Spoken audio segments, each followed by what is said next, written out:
A very good evening, ladies and gentlemen. Welcome to another live session of GETI Talks. My name is Shilpi. I'm the Relationship Manager with the Global Education and Training Institute.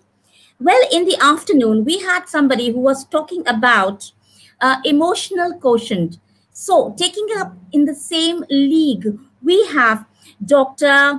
Kirti Munjal, who is the principal of Tulsi College of Education for Women in Ambala, Haryana. She has been into education for the past 30 years, and along with being the principal, she's also the academic consultant for the Tulsi Public School in Haryana. So, welcome, ma'am, and thank you so much for joining us. And she's going to speak on developing social empathy in school children. So, ma'am, it's thank you for joining the disruptive education movement started by Dr. Sunita Gandhi, and the floor is yours. Thank you. Thank you so much. First of all, I would like to thank Ma'am Shilpi Srivastava for my introduction. And I would also like to extend my heartfelt gratitude to Dr. Sunita Gandhi and the team of Global Education and Training Institute for giving me the opportunity to express myself on this highly coveted, popular, and prestigious platform. Before I begin, I would like to mention that the first global tie and the Ed leadership organized by City Montessori School under the guidance of Dr. Sunita Gandhi and the great visionaries, Honorable Dr. Jagdish Gandhi ji and Dr. Bharti Gandhi ji, was my initial introduction to the relevance and impact of education. And it was then that the spark of being an educator was ignited in me. All of us at Tulsi Group of Institutions will forever be indebted to all of you for being our lighthouse of knowledge. Second slide. To begin with, I will share a popular wise man story. So, we are all in the habit of sharing wise man stories these days. So, I asked a wise man, "Tell me, sir, in which field could I make a great career?" And he said with a smile, "Be a good human being. There is a lot of opportunity in this area and very little competition." So, dear friends, with this positive frame of mind, let us explore the opportunities and discuss the role and methods of nurturing social empathy in school children, the topic that we are going to discuss today. Next. So, if you look all around, it doesn't take much effort to understand that the 21st century is the age of technology, changing at a fast pace, and it has shrunk the world into a global village. We study in global universities, we work in global organizations, we interact with people all around the world through social media, teach and learn cooperation and collaboration so that we can be successful in the competitive world. But on the other hand, if we take a glance at the daily news, we see a different world altogether. What kind of a world? A world full of prejudice and discrimination, pointing to the fact that when it comes to the level of acceptance and mindset, we still live in our own bubbles. Most of us like to be surrounded by people who look like us, speak like us, vote like us, earn like us, spend money like us, and yes, of course, worship like us. So, as you can see in the picture on the screen, we are all together but still living in our own bubbles. Next. So, social empathy can be learned and taught. I'll discuss this. The result of living in bubbles is actually an empathy deficit, and it is at the root of many of our biggest problems. There is a vast body of research that shows that human beings tend to have an in group mentality, but it was okay for our hunter gatherer ancestors who needed it for their safety. But in today's world, it is a stumbling block. In fact, recent research also shows that far from being an immutable trait, empathy can be developed because of the neuroplasticity of the human brain. So, here is the sweet spot, I must say. As educators, therefore, it is imperative that we all understand this. Next slide, please. So now, let us discuss the concept of stereotypes, prejudice, and discrimination. We are all aware of stereotypes about physical attractiveness. I think everyone says who is beautiful, who looks good, who is handsome, but we also regularly tend to stereotype people on the basis of their gender, race, age, and religion, and many other characteristics. And these stereotypes, if you have observed, are often negative. So, stereotyping, discrimination, and prejudice, they work together. We may not vote for a person of a different religion or caste for public office because of the negative stereotype we have about them. Or we may avoid people from other countries or people with disabilities or mental illnesses because of our prejudices. According to Houston, the tendency to hold stereotypes and prejudices can be reduced, and this can be done through education, and people can be made more socially empathetic. Next. Next one, please. So now, by being socially empathetic, I mean moving beyond empathy. Empathy, as we all know, is a key element in Daniel Goleman's emotional intelligence model, and it refers to the awareness of the feelings and emotions of other people. It is the capacity to understand or feel what the other person is experiencing from their frame of reference. Now, moving on further, the domain of social empathy is the understanding of others' perspectives, feelings, and needs on a larger scale. Elizabeth Siegel, a renowned psychologist, describes it as the ability to understand people by perceiving, experiencing their life situations, and as a result, gain insight into structural inequalities. Structural inequalities is the important word, and disparities. In fact, upscaling of social empathy leads to social empathy. Next one.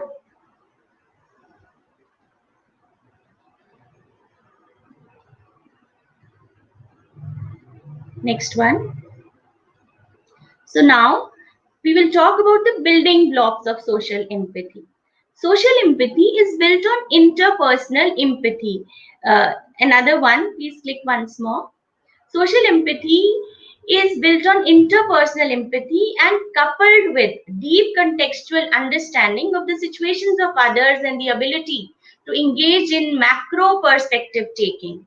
Interpersonal empathy actually refers to the word empathy that we use so commonly. Interpersonal empathy is the ability to understand what the other person is feeling and thinking. It connects us as human beings. It is critical for conflict resolution as we must accurately perceive and interpret others. Then it promotes healthy relationships, of course, and understanding, and it can be the foundation for pro social behavior and moral development. Now, in the next slide, next one please, we will have a look at what a lack of interpersonal empathy can lead to. Well, as you can see, it can result in bullying, violent crime, abusive parenting, spousal battering, broken families, divorce, narcissism, and whatnot. And please click once more. And expanding this to a larger context, a lack of social empathy can lead to racism, prejudice, and other forms of us versus them, distrust, and in extreme cases, destruction of other cultures. Next one, please. So now, developing the superpower of social empathy in the classroom through contextual understanding. In this, I will discuss how it should be done in the classroom. So the first one is project-based learning. So one simple way that the schools can teach social empathy is engaging the students in creative, interdisciplinary projects which may even be used for evaluation. Why I'm saying evaluation? Because the fact that something is being evaluated, even if the weightage is small, can motivate and prepare the students to do it well. For example, under the guidance of NEP, CBSE has also introduced art integrated projects. Even the subject enrichment activities can be woven around themes that promote a strain of social empathy. Another idea is to build in role plays and mini acts to handle conflicts in the school system. For example, you must have come across such situations in classrooms. There is a friction between boys and girls in some class. Instead of just scolding and snubbing, we can have a role play on gender bias, thereby enriching the students and resolving the issue in a healthy way. Another interesting thing that the teachers can do is to integrate scientific thinking patterns in their lesson plans. So the students can get a consistent practice and exposure to social empathy. For example, students, they can be encouraged to structure the sentences in a way that reflects patterns in their thinking. You can see on the screen I have shown some sentences that can be given to students for encouraging them to think in a manner that develops their social empathy or the pattern of thinking. So if you see this, in this way, the students can learn to self-reflect when they do these kinds of activities. They learn to self-reflect as well as to put themselves in other people's shoes. And a very unique way I'll share with you a, nice way it was done in one of our social science classes. The children were asked how environmental pollution can be tackled. So they all wrote their answers, and the format was the situation can be improved by. So first they wrote, and then it was upscaled, and the question given was about various states. The situation can be improved by dash in Haryana, in Karnataka, in Himachal Pradesh, like this. And then it was further upscaled, with the students really enjoyed, to the international scenario where the children were asked to write how the situation can be improved in India, Australia, Africa, and they love doing it for Antarctica also. So another activity that is one of my favorites is to introduce the students to optical illusions. So optical illusions are a fun way to do something, and the students find it quite intriguing.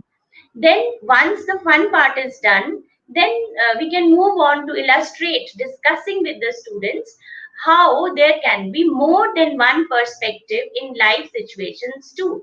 So if you see on the screen, there is an optical illusion. So what do you think, friends? Is it a hole in the paper or a drawing on the paper? So when the students do these kind of activities, they find it really interesting. Then sometimes the growing children, they need to be given a turf to develop their vision and worldviews, especially in the teenage, when according to developmental psychologists, their prefrontal cortex are not yet fully developed, and their minds can be in a constant state of confusion. So when we do, so if we try to dissolve their confusions by creating empathy maps, flow charts, reflection sheets, etc., it can help them in creating a structure in their minds and perceive things better. And I will discuss this in the next slide. So how to embed it in the curriculum for developing the macro perspective? It is important that we embed some activities like visits, interactions, and now in the COVID scenario, we are also interacting virtually. So virtual interactions in the school academic plan, so that the students, they get an opportunity for learning to be socially empathetic. Now we need to be careful and do it at various levels. Here I'll discuss those levels. In the past few years, there has been a trend, everyone knows, and everyone enjoys that part of the school uh, plan. There has been a trend of organizing field trips. So exposure can be given by arranging visits of students to new places, interaction with people who are different from them, and once the visit or the interaction is done, it is extremely important that the students do a reflection exercise of some kind.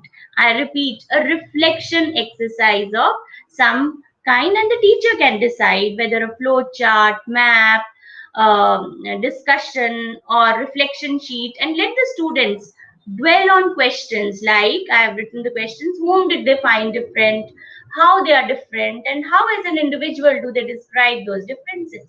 For instance, when they visit deaf and mute school, or a special school, or an old age home, they get to reflect on how the students are different and how the people in the old age home are different from their own grandparents who live with them. So once the students they get used to this kind of reflection, maybe it takes some time. Yes, it does take some time. So we can move over to explanation, the second part.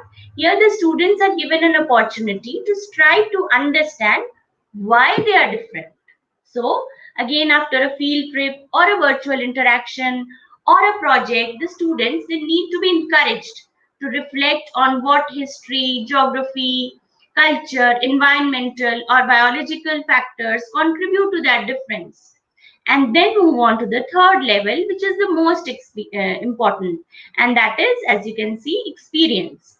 So what is it like to be someone in a situation that is different from theirs? So, answering questions like what would be my life like if I were different, or what opportunities I would have, or what opportunities I would not have, how I would be treated, these kinds of questions should be asked, and the student should be encouraged to answer. Now, apart from visits and interactions, this can be very effectively done. We did it here also. Can be very effectively done by teachers through having such questions in their teaching plans. So I'll give you an example from NCRT class 12 English book, and there is a chapter Law Spring, and the issue of child labor is discussed. So in addition to other teaching outcomes that can be achieved by the teacher in about 6 periods, one period can be set aside for giving a chance to the students to step in the shoes of the protagonists. So they can perform mini acts, and the two protagonists in that are, if I can recall, Sahib the rat picker or Mukesh the bangle maker, and then the students do it, and they do it really well. So this is how it can be done. And now we will move on to the next slide. How to plant the seeds. Next slide, ma'am. How to plant the seeds of social empathy, and what teachers, parents, and caregivers can do. So, in day to day situations, it makes sense to first focus on empathy building and then upscale it to social empathy. So, first and foremost, we as adults should show empathy and also social empathy in our own behavior. If we pass snide remarks about the other gender, caste, or religion, we are serving hatred on a plate for them to devour, and I don't think anyone would like it. Moreover, it is always a good idea to help the children in naming their emotions. So, this helps the adults in ironing out any kinds of negative biases that they find the child developing in their mind. And actually, if we observe, most of us adults, we avoid talking to the children or having any discussion about biases, which obviously comes in the category of unpleasant. But to help them develop open minds, let us talk to them, and in the process make an effort to imprint empathy rather than biases in their impressionable minds. And the most important thing, I believe, is we need to be careful of not forcing them to say sorry. So, most of us, we are so busy with our hectic schedules, we find it very convenient to force an apology from the kid and move on.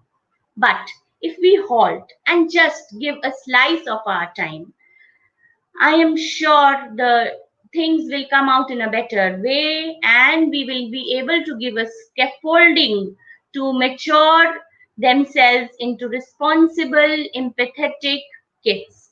And above all, let us start talking to our kids as equals and train, teach, or whatever it takes, condition our own adult minds to respect their point of view. So, next one.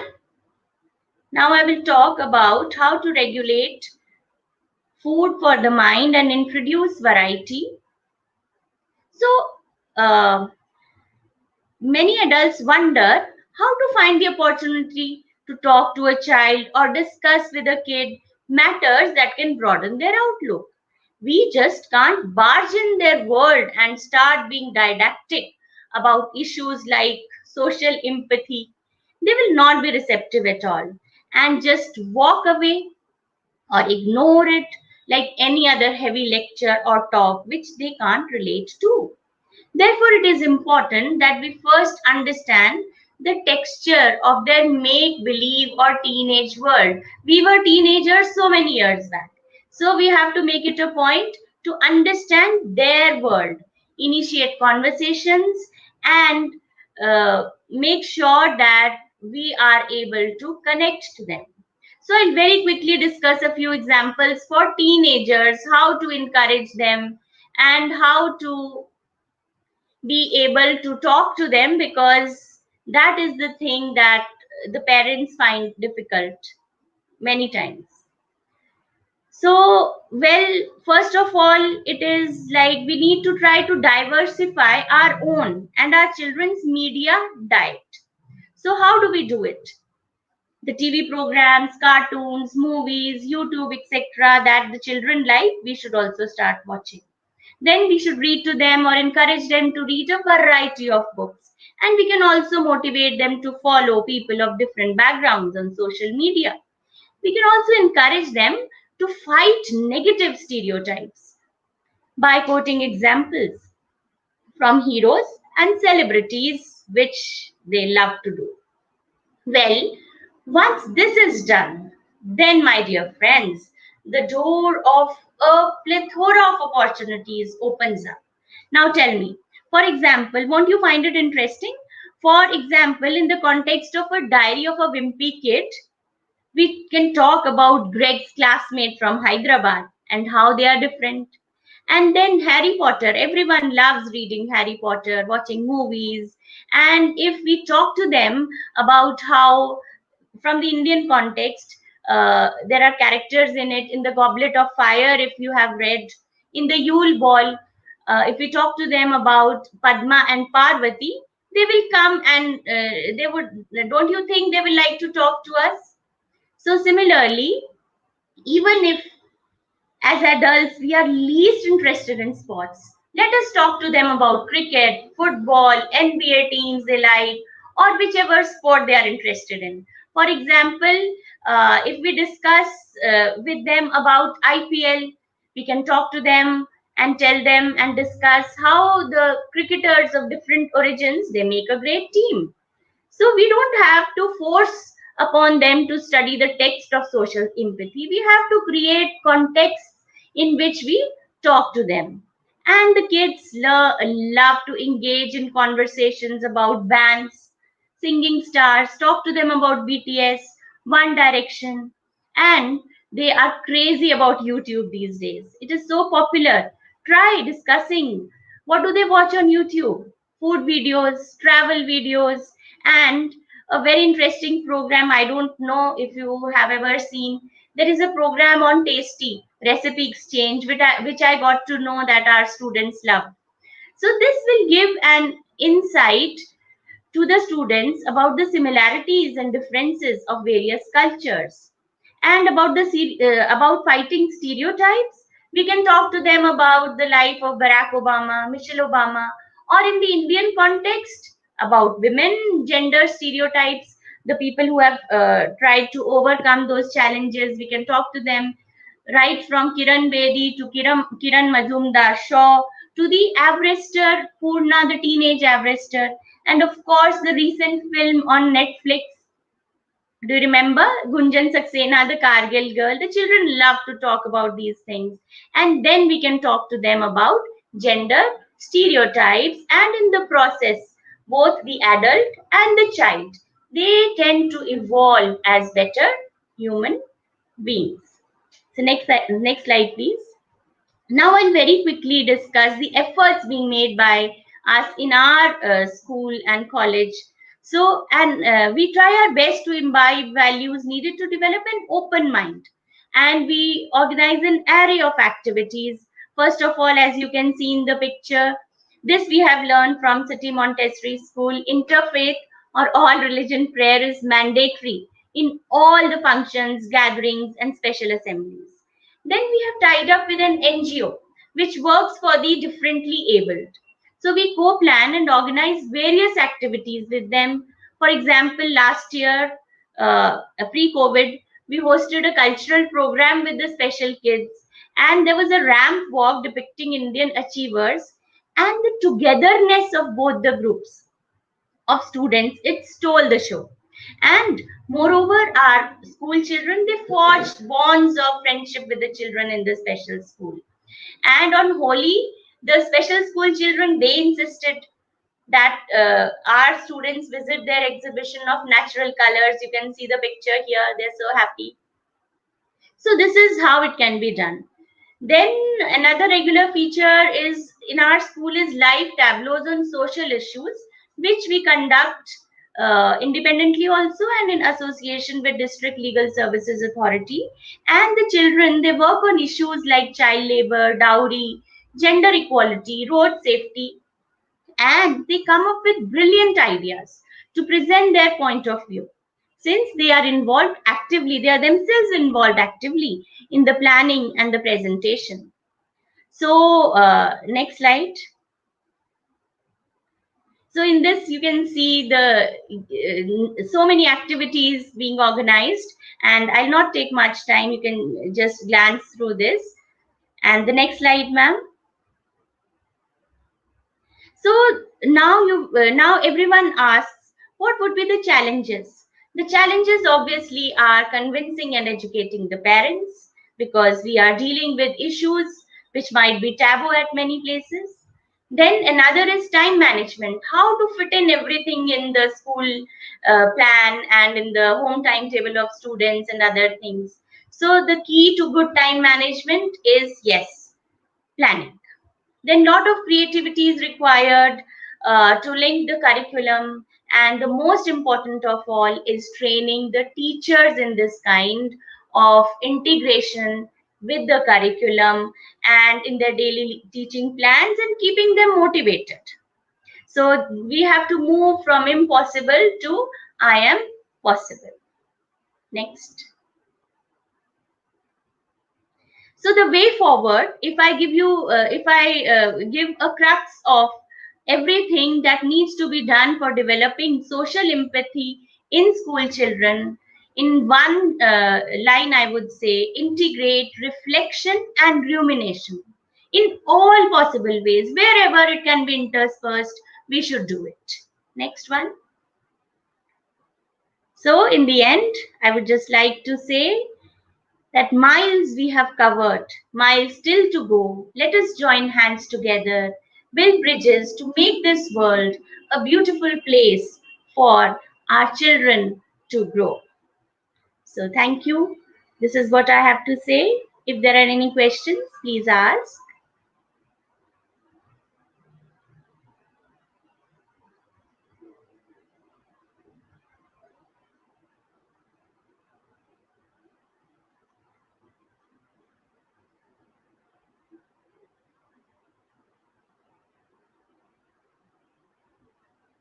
Any questions, ma'am? Thank you, ma'am. Thank you for being so detailed in your presentation. Um, you have been able to cover the entire thing in the PP, so there's nothing much that, no doubts are actually left in my mind. Um, but yes, peer pressure. Does Yes. this also be a part of social empathy? Yes, peer pressure, it's very important to teach the children how to handle peer pressure. because if we go to schools and if we talk to students in the classroom also, you will see there is an in group and an out group. So some Hmm. children, they make their own groups, and there is an in group, there is an out group. So if we tell them, teach them, and if we go in depth into the biology and the evolution, then the children, they tend to understand. They will learn gradually. So Yeah. this is how it can be done. Okay, and can social empathy can also be applied in the classroom, like the children who are unable to learn fast. Can the students who are fast learners be paired up with? I mean, does it apply there also? Social empathy? Yes, it does, because social empathy is very different from academics. So it Yes. becomes very interesting if we apply it in the school, in the school framework, because when we are doing an activity, for example, we do a lot of circle time in the school, in the kindergarten wing, we do a lot of circle time. So the kids who might not be very good at academics, then they become leaders here. So it is a very, very fruitful exchange of ideas also. And in the process, they learn to empathize with each other, and they become better human beings, definitely. Okay. So thank you so much, ma'am, for sparing time and being with us, and so in such a gentle way. I liked your voice actually. Uh, so I wish my principal when I was studying had been like this. So in a very soft and subtle manner, you were able to get across the entire part of social empathy. So thank you once again for sharing your views on this topic, ma'am, and thank you for sparing time for us. Thank you. Thank you so much. God bless. It was a pleasure being on this platform. You're welcome.